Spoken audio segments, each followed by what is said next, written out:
आज से ठीक 372 साल पहले एक बूढ़े बादशाह ने अपनी आखिरी सांस ली। उसकी आंखें एक सफेद गुंबद पर टिकी थीं, जो यमुना के पार चमक रहा था। मरते वक्त उसके होठों पर बस एक नाम था, मुमताज। लेकिन क्या आप जानते हैं कि इस प्यार की निशानी के पीछे कुछ ऐसे काले राज छुपे हैं जिन्हें जानकर आपकी रूह कांप जाएगी। आज मैं आपको ले जाऊंगा ताजमहल की उन अंधेरी गलियारों में जहां आम इंसान की पहुंच नहीं है।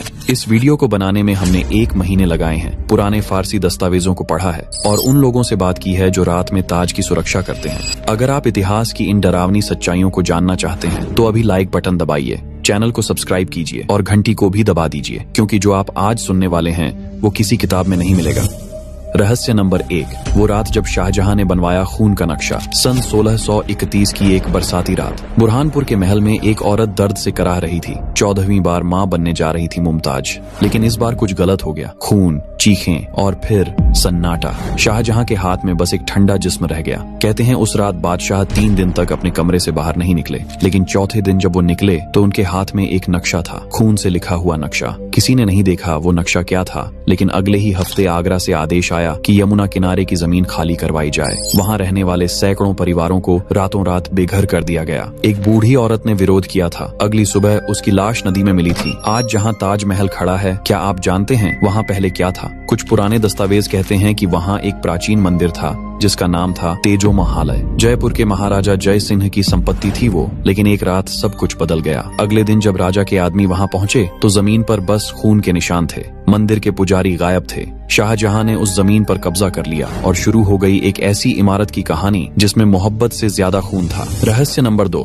22 बंद दरवाजों के पीछे क्या है? ताजमहल में 22 कमरे हैं जो पिछले 50 सालों से सील हैं। ताला लगा है, मोहर लगी है और भारी पुलिस पहरा है। क्यों? सरकार कहती है कि वहां सिर्फ नमी और पुराने पत्थर हैं। लेकिन 1974 में एक अमेरिकी पुरातत्वविद प्रोफेसर मार्विन मिलर को विशेष अनुमति मिली थी उन कमरों में जाने की। वो सिर्फ 2 कमरों में गए और बाहर आते ही उनका चेहरा सफेद हो गया था। उन्होंने मीडिया में कुछ नहीं कहा, बस इतना बोले कि भारत सरकार को उन कमरों में पूरी खुदाई करनी चाहिए। 3 महीने बाद प्रोफेसर मिलर की एक कार एक्सीडेंट में मौत हो गई। संयोग? शायद। लेकिन उनके साथ जो भारतीय गाइड गया था उसने बाद में गुपचुप तरीके से बताया कि उन कमरों की दीवारों पर संस्कृत में कुछ लिखा था। ओम के निशान थे, त्रिशूल की नक्काशी थी और सबसे डरावनी बात, एक कमरे में कंकाल पड़े थे, इंसानी कंकाल, छोटे बच्चों के कंकाल। वो गाइड अगले ही साल गायब हो गया। उसका परिवार आज भी उसे ढूंढ रहा है। अब सवाल ये है कि अगर वहाँ सिर्फ पुराने पत्थर हैं तो इतना डर किस बात का है? क्यों नहीं खोल देते वो दरवाजे? क्यों नहीं दिखा देते दुनिया को कि वहाँ कुछ नहीं है? लेकिन नहीं,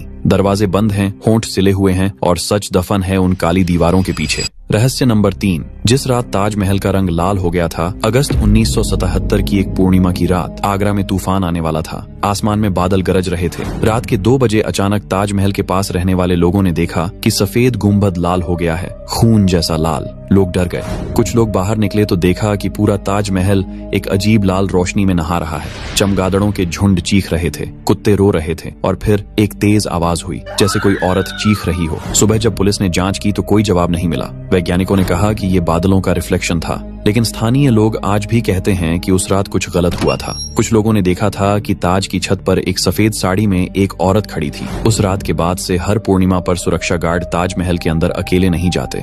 वो हमेशा 2-3 लोग साथ में रहते हैं। रहस्य नंबर 4, 20,000 हाथों का श्राप। ताजमहल बनाने में 20,000 से ज्यादा कारीगर लगे थे। दुनिया भर से आए थे बेहतरीन हुनरमंद, पर्शिया के पत्थर तराशने वाले, तुर्की के नक्काशी करने वाले, इटली के कीमती पत्थर जड़ने वाले। 22 साल तक दिन रात मेहनत की और फिर जब काम खत्म हुआ तो एक दिन सबको दरबार में बुलाया गया। शाहजहां ने उन्हें इनाम देने का वादा किया था, लेकिन वो दिन कोई जश्न का दिन नहीं था। जल्लाद तैयार खड़े थे। हुक्म हुआ, एक एक करके सभी कारीगरों के दाहिने हाथ काट दिए गए। कुछ की आंखें फोड़ दी गईं, कुछ को जिंदा यमुना में फेंक दिया गया। क्यों? ताकि दुनिया में दूसरा ताजमहल न बन सके। उस दिन आगरा की सड़कों पर खून की नदियां बह गई थीं, चीखें आसमान तक पहुंच गई थीं और कहते हैं उन 20,000 कारीगरों ने मरते वक्त एक साथ श्राप दिया था। उन्होंने कहा था कि जिस बादशाह ने प्यार के नाम पर यह मकबरा बनवाया है वो खुद अपनी जिंदगी में सबसे बड़ी सजा भुगतेगा। और हुआ भी यही। शाहजहां के अपने बेटे ने उन्हें कैद कर लिया। 8 साल तक उन्हें एक छोटे से कमरे में रखा गया जहां से सिर्फ ताजमहल दिखता था। रोज वो अपनी बनाई हुई कब्र को देखते थे और रोते थे। क्या ये सिर्फ किस्मत थी या फिर उन हजारों निर्दोष लोगों का श्राप था? आज भी कुछ लोग कहते हैं कि ताजमहल के पास जो पक्षी उड़ते हैं वो अचानक दिशा बदल लेते हैं, जैसे वहां कोई अदृश्य ताकत हो जो उन्हें दूर भगा रही हो। रहस्य नंबर 5, वो कब्र जो कभी खाली नहीं होती।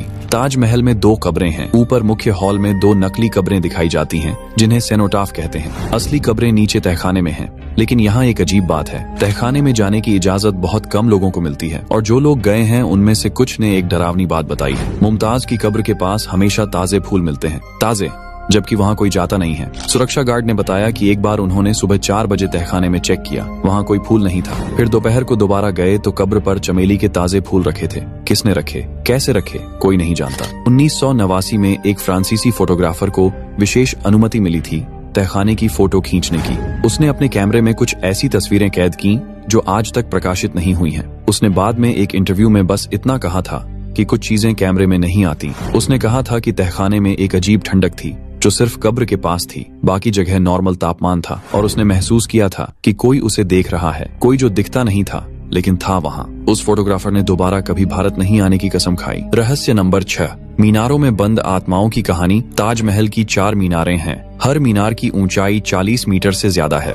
ऊपर से आगरा शहर बेहद खूबसूरत दिखता है, लेकिन बहुत कम लोग जानते हैं कि इन मीनारों के अंदर क्या है। अंदर सीढ़ियां हैं जो बहुत ऊपर तक जाती हैं, लेकिन अब इन सीढ़ियों पर जाने की मनाही है। क्यों? 1990 के दशक में 3 आत्महत्याएं हुई थीं इन मीनारों से कूदकर। तीनों अलग अलग साल में, तीनों अलग अलग लोग, लेकिन तीनों ने एक ही बात कही थी मरने से पहले। उन्होंने कहा था कि किसी ने उन्हें बुलाया था, एक आवाज ने उन्हें ऊपर बुलाया और फिर कूदने के लिए कहा। एक महिला जो बच गई थी, उसने बताया था कि जब वो मीनार की सीढ़ियों पर चढ़ रही थी तो उसे लगा कि कोई उसका हाथ पकड़कर ऊपर ले जा रहा है। ठंडा हाथ, बर्फ जैसा ठंडा। उसने चीखा और बेहोश हो गई। जब होश आया तो वो अस्पताल में थी। उसके हाथ पर नीले निशान थे, उंगलियों के निशान, जैसे किसी ने बहुत जोर से पकड़ा हो, लेकिन कोई था ही नहीं वहाँ। उसके बाद से मीनारों के अंदर जाना बंद कर दिया गया, लेकिन आज भी कुछ सुरक्षा गार्ड कहते हैं कि रात में उन्हें मीनारों से रोने की आवाज सुनाई देती है। कोई औरत रो रही होती है, और कभी कभी ऐसा लगता है कि कोई ऊपर से नीचे देख रहा है।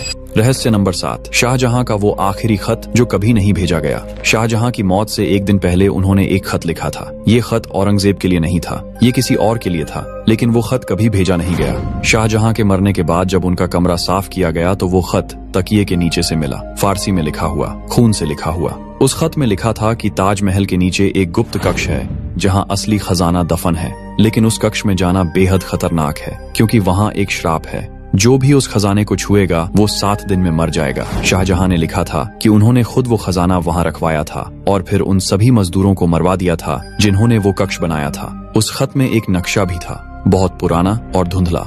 कुछ लोगों ने उस नक्शे को समझने की कोशिश की, लेकिन वो इतना जटिल था कि कोई समझ नहीं पाया। ब्रिटिश काल में एक अंग्रेज अफसर को वो खत मिल गया था। उसने अपनी डायरी में लिखा था कि वो उस गुप्त कक्ष को ढूंढने की कोशिश करेगा, लेकिन उसकी डायरी का अगला पन्ना खाली था। उसके बाद की डायरी में सिर्फ एक लाइन लिखी थी, मैंने देख लिया है जो नहीं देखना चाहिए था, अब बहुत देर हो चुकी है। 6 दिन बाद उस अफसर की लाश आगरा किले की सीढ़ियों पर मिली थी। उसकी आंखें खुली हुई थीं और चेहरे पर दहशत जमी हुई थी। रहस्य नंबर 8, यमुना के उस पार का अधूरा काला सपना। यमुना नदी के दूसरे किनारे पर मेहताब बाग है। आज वहाँ सिर्फ खंडहर है, घास है, कुछ पुराने पत्थर हैं, लेकिन अगर आप पूर्णिमा की रात वहाँ खड़े होकर ताजमहल को देखें तो एक अजीब बात महसूस होगी। ऐसा लगेगा कि कुछ अधूरा है, जैसे किसी ने एक जोड़ी में से सिर्फ एक बनाया और दूसरा भूल गया। दरअसल शाहजहां चाहते थे कि यहाँ एक काला ताजमहल बने, उनकी अपनी कब्र के लिए। सफेद ताजमहल मुमताज का था, काला ताजमहल उनका होता और दोनों को एक पुल से जोड़ा जाता। लेकिन वो सपना पूरा नहीं हुआ क्योंकि औरंगजेब ने पिता को कैद कर लिया। लेकिन कुछ लोग कहते हैं कि काम शुरू हो गया था, नींव खोदी जा चुकी थी, काले पत्थर मंगवाए जा चुके थे और फिर एक रात सब कुछ रुक गया। वो पत्थर कहाँ गए, वो मजदूर कहाँ गए, कोई नहीं जानता। 2003 में एक पुरातत्व दल ने वहां खुदाई की। उन्हें कुछ अजीब चीजें मिली, काले पत्थर के टुकड़े जो किसी इमारत के हिस्से लगते थे, और सबसे अजीब बात, एक खाली कब्र, बिना किसी शरीर के, बिना किसी नाम के, बस एक खाली गड्ढा। किसके लिए थी ये कब्र? क्या शाहजहां ने अपनी कब्र पहले से ही बनवा दी थी या फिर ये किसी और के लिए थी? जिस रात वो खुदाई हुई थी उस रात 3 मजदूर बीमार पड़ गए थे। तेज बुखार, बड़बड़ाते रहते थे, कहते थे कि काला साया उनके पीछे आ रहा है। 2 दिन में तीनों ठीक हो गए, लेकिन उन्होंने दोबारा वहां काम करने से मना कर दिया। आज भी स्थानीय लोग उस जगह को श्रापित मानते हैं। वो कहते हैं कि जो सपना अधूरा रह गया वो आत्मा भी अधूरी रह गई, और अधूरी आत्माएं सबसे खतरनाक होती हैं। रहस्य नंबर 9, वो आईना जिसमें दिखती थी मुमताज की रूह। आगरा के किले में एक कमरा है जहां शाहजहां ने अपने आखिरी 8 साल कैदी की तरह बिताए। उस कमरे की खिड़की से ताजमहल साफ दिखता है। हर दिन शाहजहां उस खिड़की पर खड़े होकर घंटों ताज को देखते रहते थे, लेकिन बुढ़ापे में उनकी आंखें कमजोर हो गई थीं, तो उन्होंने एक खास आईना मंगवाया। ईरान से। कहते हैं कि उस आईने में जादू था। शाहजहां ने उस आईने को इस तरह रखवाया कि उसमें ताजमहल का परावर्तन दिखे। लेकिन कुछ दिनों बाद अजीब बातें होने लगी। सेवकों ने देखा कि बादशाह आईने से बातें करने लगे हैं। वो कहते थे, मुमताज तुम वापस आ गई। एक रात एक सेवक ने हिम्मत करके उस आईने में झांका और जो उसने देखा वो उसकी समझ से परे था। आईने में एक औरत की परछाई थी, सफेद कपड़ों में, लंबे बाल। वो ताजमहल की सीढ़ियों पर खड़ी थी और किसी को बुला रही थी। वो सेवक चीखा और भाग गया। शाहजहां की मौत के बाद औरंगजेब ने सबसे पहले उस आईने को तोड़ने का हुक्म दिया। कहते हैं कि जब वो आईना टूटा तो एक चीख सुनाई दी थी, एक औरत की चीख, इतनी तेज कि पूरे किले में गूंज गई। रहस्य नंबर 10, तेजो महालय, वो सच जो दफन कर दिया गया। और अब आते हैं सबसे बड़े रहस्य पर। 1965 में प्रोफेसर P.N. ओक ने एक किताब लिखी जिसमें दावा किया गया कि ताजमहल असल में एक शिव मंदिर था, तेजो महालय, जयपुर के राजा की संपत्ति जिसे शाहजहां ने छीन लिया। पागलपन लगता है, लेकिन उन्होंने कुछ सबूत दिए। संगमरमर के पीछे ईंटों की दीवारें जो 800 साल पुरानी हैं, बंद कमरों में ओम और त्रिशूल के निशान, गुंबद के ऊपर कलश जैसी आकृति, और सबसे बड़ी बात, मुगल दस्तावेजों में कहीं नहीं लिखा कि ये जमीन किससे खरीदी गई। किताब छपने के 6 महीने बाद सरकार ने प्रतिबंध लगा दिया, सारी कॉपियां जब्त। प्रोफेसर ओक को धमकियां मिलने लगीं। 2000 में सुप्रीम कोर्ट में याचिका दायर की गई कि बंद कमरों को खोला जाए। सरकार ने मना कर दिया। राष्ट्रीय सुरक्षा के नाम पर एक मकबरे के कमरों से राष्ट्रीय सुरक्षा को खतरा। 2017 में एक विदेशी पत्रकार ने छुपकर एक बंद कमरे की फोटो खींची। उसमें हिंदू देवी देवताओं की नक्काशी दिख रही थी। वो फोटो वायरल होने लगी, लेकिन 24 घंटे में हर जगह से हटा दी गई। उस पत्रकार को भारत से निकाल दिया गया। आज हर तरफ बहस है, कुछ कहते हैं सच है, कुछ कहते झूठ। लेकिन सवाल ये है, अगर ये झूठ है तो सरकार डरती क्यों है? क्यों नहीं बंद कमरों को खोलकर दुनिया को दिखा देते? क्यों नहीं कार्बन डेटिंग करवाई जाती? असली सच क्या है? क्या ताजमहल सच में मोहब्बत की निशानी है, या फिर सदियों पुराना एक राज जिसे सफेद संगमरमर के पीछे छुपा दिया गया? जवाब शायद उन्हीं 22 बंद दरवाजों के पीछे है, वो दरवाजे जो कभी खुलेंगे नहीं, क्योंकि कुछ रहस्य दफन रहने के लिए ही होते हैं। तो दोस्तों, ये थे ताजमहल के 10 सबसे रहस्यमय राज। अगर आपको ये वीडियो पसंद आया हो तो लाइक करें, शेयर करें और कमेंट में बताएं कि इनमें से कौन सा रहस्य आपको सबसे ज्यादा हैरान करने वाला लगा। मिलते हैं अगले वीडियो में एक नए रहस्य के साथ।